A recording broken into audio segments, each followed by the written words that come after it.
Goedemorgen gemeente. Hartelijk welkom in deze dienst. Ook zij die met ons verbonden zijn via de livestream.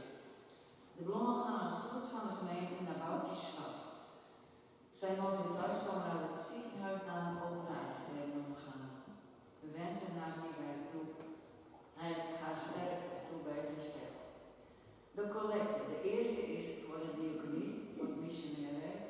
En de tweede is voor de kerken. Voorganger is dominee Marco Roepers, lector Japke Gillian en de organist Renatus. Ons intochtlied is lied 33, versen 1 en 2.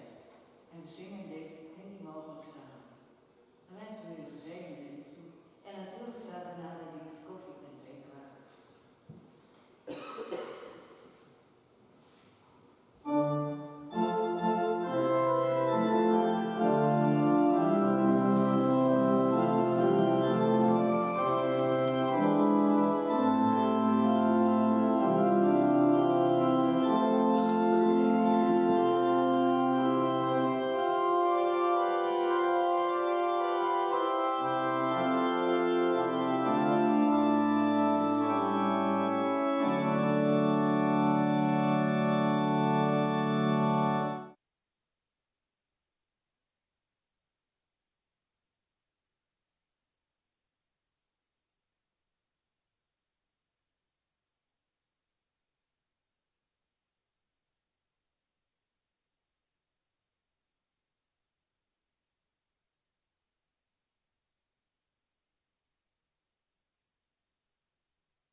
Laten we ons in stilte voorbereiden op de ontmoeting met de Heer, onze God.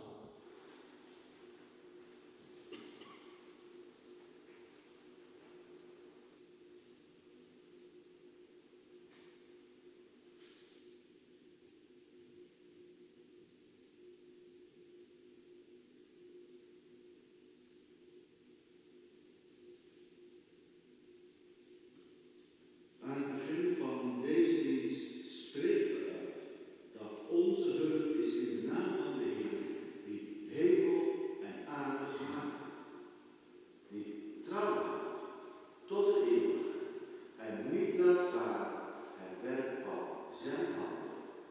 En in zijn naam groet ik u allen.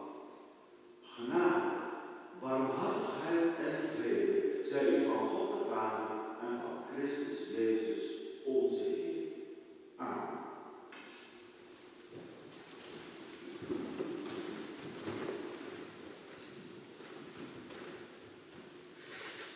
Laten we beginnen.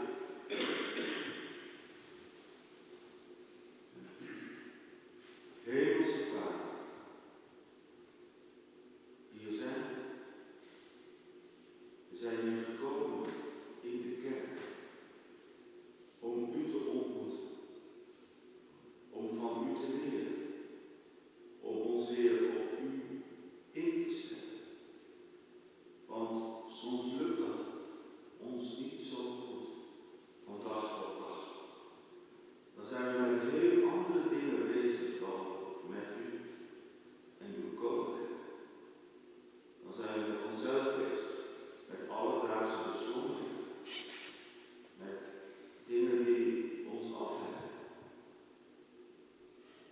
Geef dat wij hier niet afgeleid worden, maar dat we ons concentreren. En vergeef ons dat wij ook niet zo leven als u van ons vraagt. Maak ons tot nieuwe mensen. Mensen die weten van u. Mensen die ook zo leven. Mensen die geloven. Maak ons tot uw gemeente. Dat vragen wij in Jezus' naam. Amen. Dan volgen nu de 10 geboden met een gezongen respons. De achtloos weer een postvaardiging van de Adams Wetting. En die gezongen respons die staat in de tekst. En Tineke die zal het een keer voorstellen.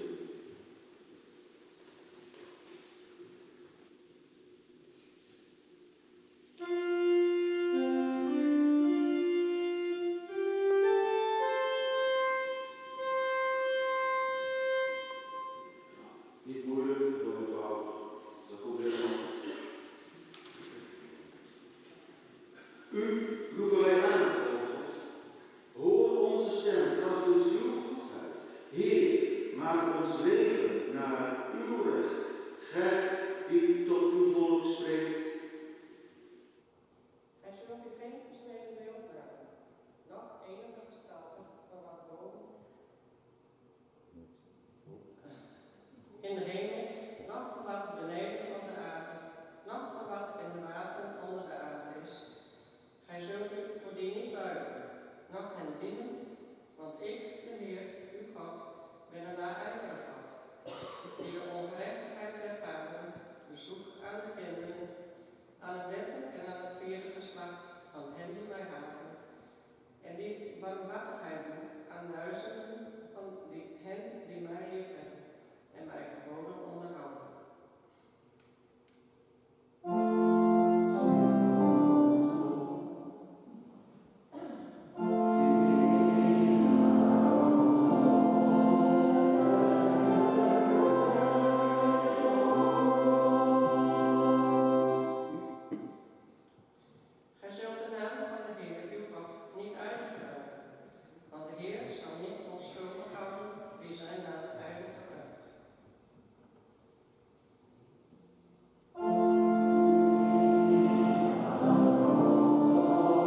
zijn dienstknecht, nog zijn dienstmaagd, nog zijn rund, nog zijn ezel, nog iets dat van uw naaste is.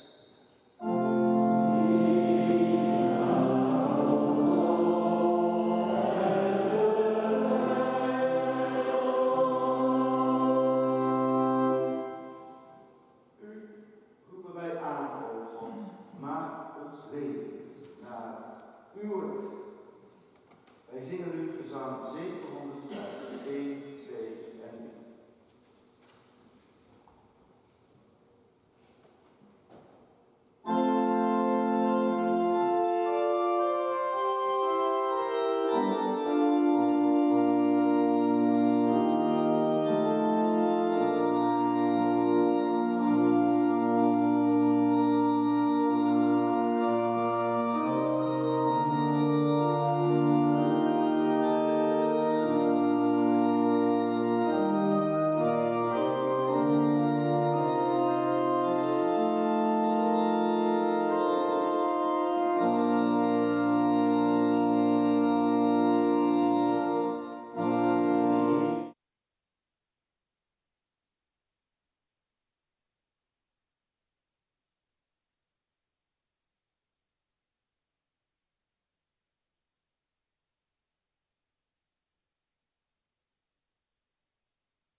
Zend daarom uw geest, opdat we geloven en altijd in uw nabijheid. Dat vragen wij in Jezus' naam. Amen. De schriftlezing is Lucas 10, de versen 25 tot 27.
na uitleg en verkondiging is er orgelspel en daarna zingen we gezang 995, 1 en 2.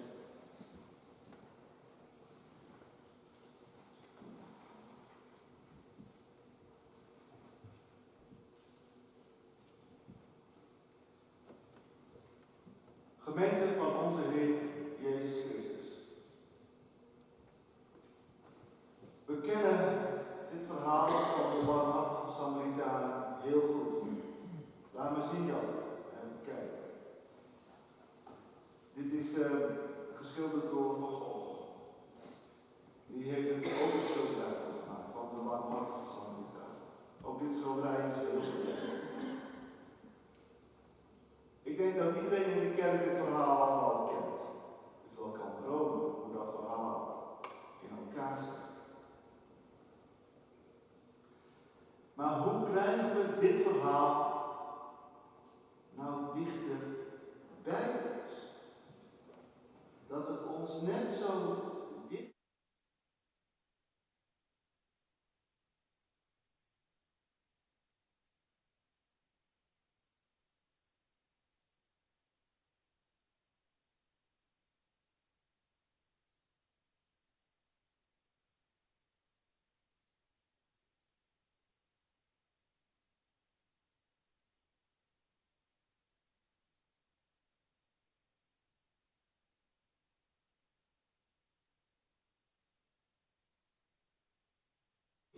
Dan overbekend, zo bekend dat we het kunnen. Een man die op reis is, wordt overvallen in een eenzame en onherbergzame streek. En de rovers die mishandelen hem zo dat hij niet meer op kan staan. Dat alles zo verschrikkelijk pijn doet. Dat hij zich zo ellendig voelt. En de hitte van de zon en de opkomende dorst maken dat je de dood dichterbij voelt komen. Dat kunnen we ons wel voorstellen, toch?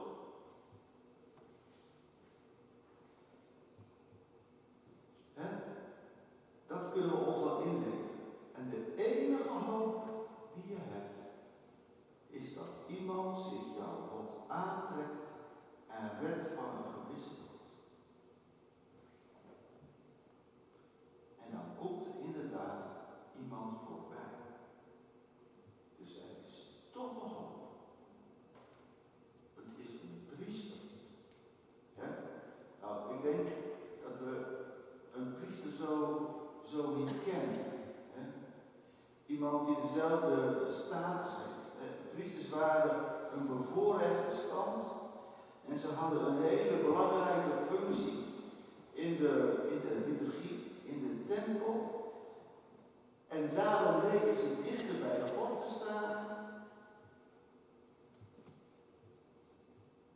Welke functie kunnen we daar nou bedenken in onze heilige tijd?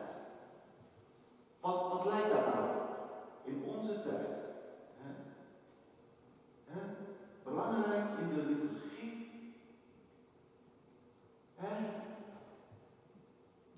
Wat lijkt daar nou op?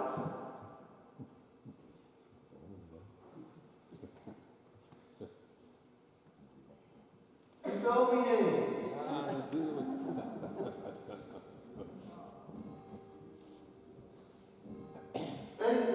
Toch? Hij of zij speelt een belangrijke rol in de liturgie en heeft bepaalde voorrechten en mensen kijken tegen hem of haar op. Nou, dat laatste eigenlijk weer wat minder, hoor.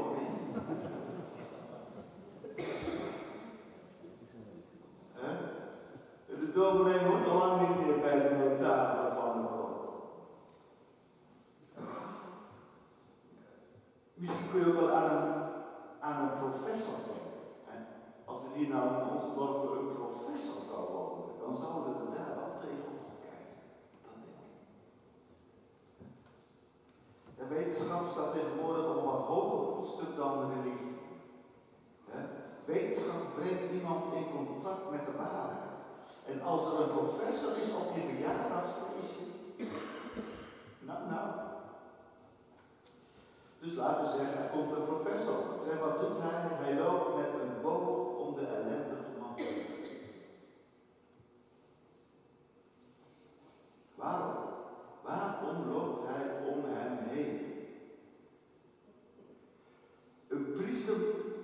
niet verontreinigen voor de priesterdienst. En dat is een verklaring die ik heel vaak tegenkom. Misschien kennen jullie hem ook wel. Maar toen ik mij verdiepte in de literatuur waren er uitleggers die zeiden, daar willen we niet aan deze uitleg.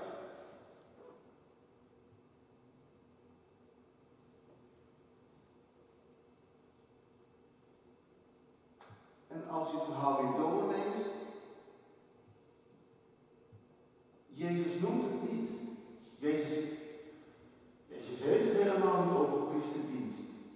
Nee, dat is een invulling. Maar we weten er niks van.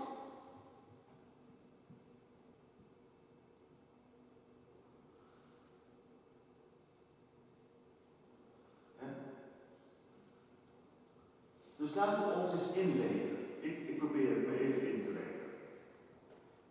Er ligt er iemand op de weg. Allemaal bloed. Allemaal bloed. En jij komt daar langs in je nette kleren. In het pak.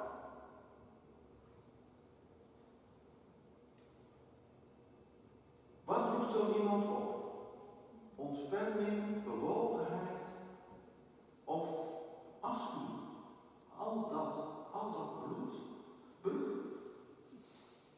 Ik denk beide. Ik denk dat beide in je boven komen. En wat heeft er overhand? En bovendien, wat gebeurt er als je wel in contact komt met zo'n slachtoffer? Je bent in het beste geval een hoop tijd kwijt. Alle plannen lopen in de war, je hebt geen idee meer wat de rest van de dag gaat gebeuren. Wat moet je doen? Al dat soort dingen. Ik kan me het eigenlijk wel niet voorstellen. Wat die priester doet. Misschien is de moderne variant toch te dominee. De tweede man is een leviet. Je zou kunnen zeggen een ouderling of een docent. En hij doet exact hetzelfde. Maar dan een Samaritaan. Samaritanen en Joden hadden een hele slechte relatie met elkaar. De twee volken die hebben, bestaat nog steeds, er zijn nog steeds Samaritanen. Die hebben een hele nauw verwante religie. Maar de Joden beschouwden die van de Samaritanen als vals. De Samaritanen die hadden een eigen heiligdom. En dat was volgens de Joodse Bijbel verboden. Om een heiligdom naast de tempel in Jeruzalem te hebben.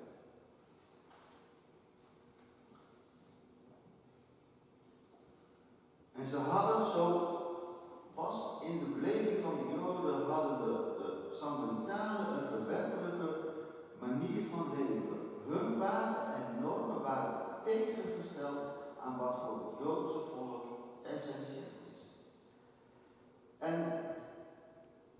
En die spanningen die liepen maar op tussen beide volken. En op een gegeven moment, toen hadden de Joden weer een koning. Door de strijd van de Maccabeeën was er weer een Joodse koning gekomen. En in het jaar 100 voor Christus heeft die koning, in dit geval Johannes Hyrcanus, heeft de Samaritaanse tempel verwoest. Hij is gekomen met een leger en heeft de tempel vernietigd. De volken waren vijanden van elkaar. Ze haatten elkaar. Ze zagen elkaar als een bedreiging. Dat probleem hebben wij niet met Samaritanen. Ons beeld van Samaritanen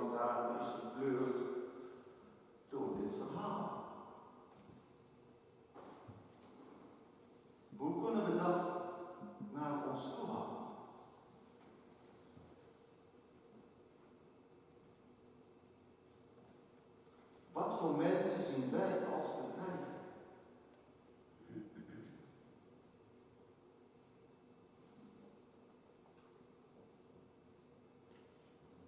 Moslims.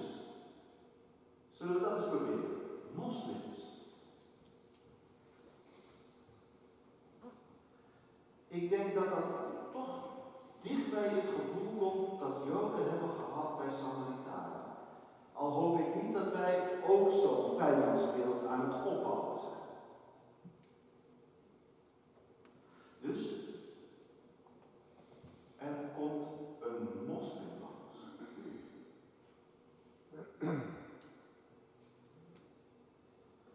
En die krijgt medelijden. Deze moslim ziet deze Joodse man liggen. Een lid van het volk dat zijn volk zoveel verdriet heeft gedaan.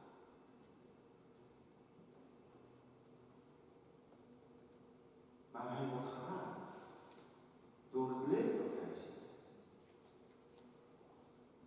Hij ziet een mens in nood. En deze moslim stopt zijn auto, pakt zijn noodverbandtrommel en verzorgt de wonden met jodium en verbindt ze.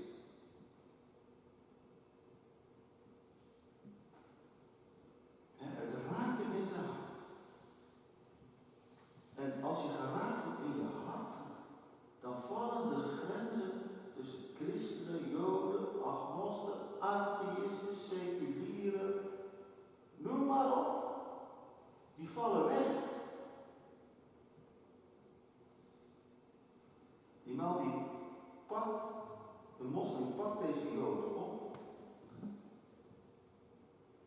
en legt hem in zijn auto met al dat bloed.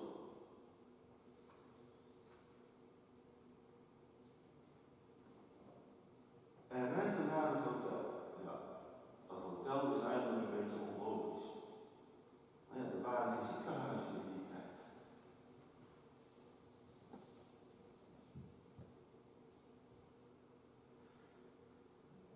Maar wat de Samaritaan doet, dat is zo, hoe zal ik zeggen, bijzonder. Hij verzorgt hem, hij blijft een nacht bij hem, het levert vertraging op van zijn reis. Tijd is geld toch? Zo haalt hij zijn afspraken niet.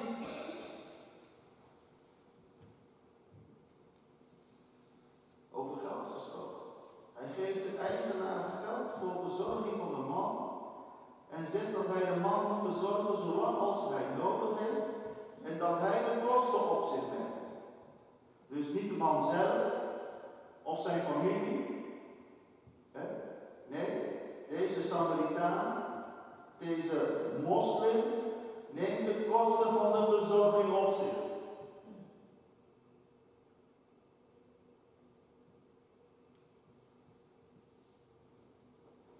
Ja, toen ik erover nadacht, toen dacht ik, dat lijkt wel een blanco cheque. Als hij terugkomt, dan kan die hebben hier een bedrag noemen waar hij maar zin in heeft. Het is een blanco cheque.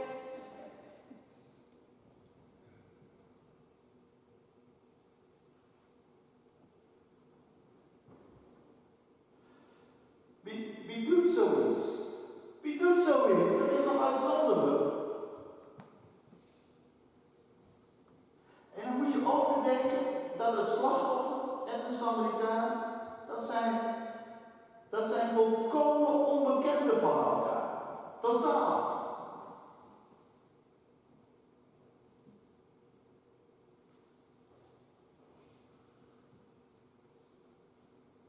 Wie is mijn naaste? Dat was de vraag. Wie moet ik lief hebben als mijzelf en wie niet? Dat is de gedachte er nog achter die vraag. Wie is mijn naaste? Wie moet ik lief hebben als mijzelf en wie moet ik niet lief hebben als mijzelf? Dat steekt achter die vraag, toch? Jezus draait het om.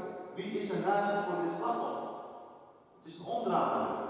Jezus draait het helemaal om. Degene die medelijden heeft getoond, is dan de kerk. Begaan zij met een mens, dwars door vijandsbeelden heen, je plannen daardoor opzij laten zetten. Doe dan even zo. Maar wie doet dat? Zo onbegrensd medelijden. Wie gaat ooit zo ver? Wees nou eerlijk. Zou ik dit doen? Niemand nog. Niemand.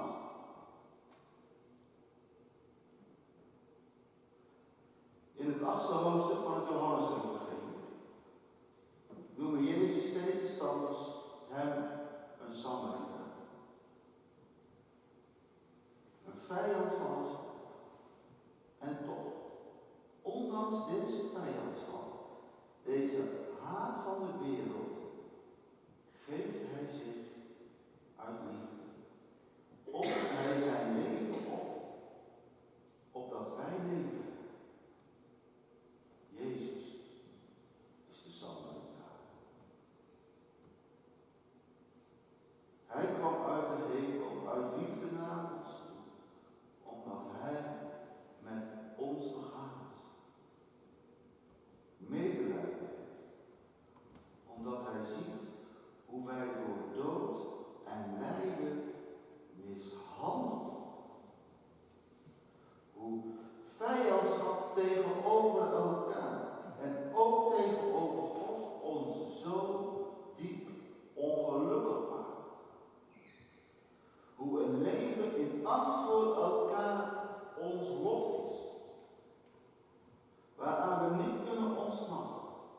We liggen machteloos te neer. Terwijl wij meegevoerd worden door woorden van haat, angst en wantrouwen. En hij verzorgt onze wonden. Hij reinigt ons en hij heelt ons en hij betaalt de volledige rekening. Een blanco cheque die hem alles kost. Dat is de liefde van God. Zo groot. Wie is mijn naast? Jezus is mijn naast. Jezus is mijn vriend, mijn hoop, mijn redder. En ook in deze gelijkenis toont hij wat ontferming teweeg kan brengen. Raakt deze ontferming ons, kunnen ook wij dwars door vijandsbeelden heen breken. En vluchtelingen. Als dat woord valt, asielzoekers. Als wij de beelden zien op televisie, dan wisselen angst en ontferming elkaar af. We worden heen en weer gestuurd. Wat als er hier in Arnhem, Achem, Winsum of Kinswerd een asielzoekerscentrum zou komen?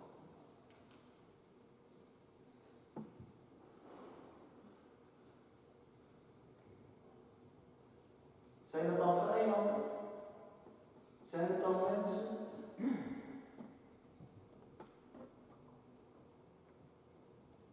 Voor wie zijn wij ernaast?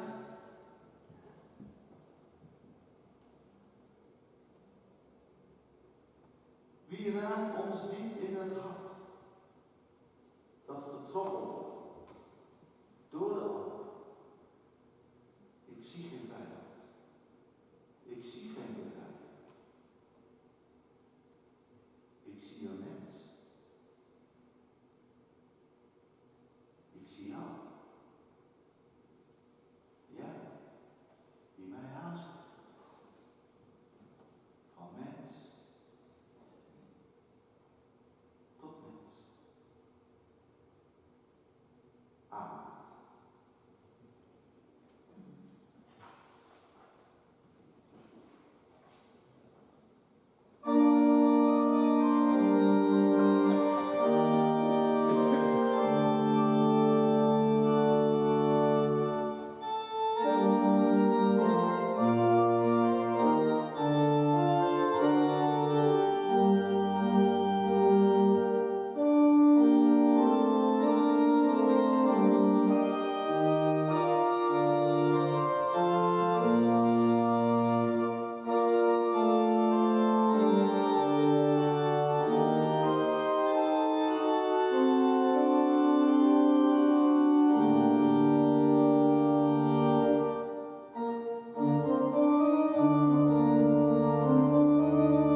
Myanmar. We denken aan Bangladesh. En aan zoveel andere landen die we niet vergeten te doen. We bidden u ook voor de wereldleiders. Maak ook hun hart zacht, dat ze ook tot ontferming. Wij bidden u voor alle regeringsleiders in ons land en in het buitenland van al deze landen. We bidden u voor de militairen, wij bidden u voor de strijders. Wij bidden u voor de families die treuren. Goede God, leer ons toch uw weg. Wij bidden voor iedereen, ook de mensen die ziek zijn, de mensen die iemand missen. Iedereen dragen we aan u op. En in de stilte van ons hart bidden wij tot u.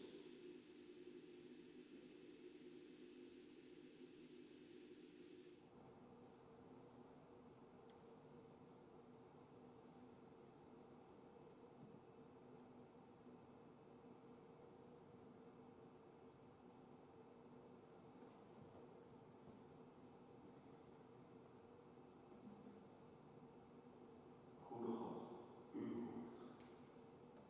Uw zoon heeft het zelf gezegd. En soms geloven wij het haast niet. Alles waarom wij bidden is vervuld in het koninkrijk dat komt en ook al onder ons is. En waarvoor hij ons leert bidden met de woorden: Onze Vader, die in de hemel zijt, uw naam wordt geheiligd, uw koninkrijk komen, uw wil geschieden, gelijk in de hemel, als ook op aarde. Geef ons heden ons dagelijks brood, en vergeef ons onze schulden, gelijk ook wij vergeven onze schuldenaren. En leid ons niet in verzoeking, maar verlos ons van de boze. Want van u is het koninkrijk, en de kracht, en de heerlijkheid, tot in de eeuwigheid. Amen. Het is nu gelegenheid om uw gave te geven, en daarna zien wij de Psalm 886. Dat is Abba Vader. Dat staat in een liedboek in twee coupletten, in het Engels en in het Nederlands. Het leek mij goed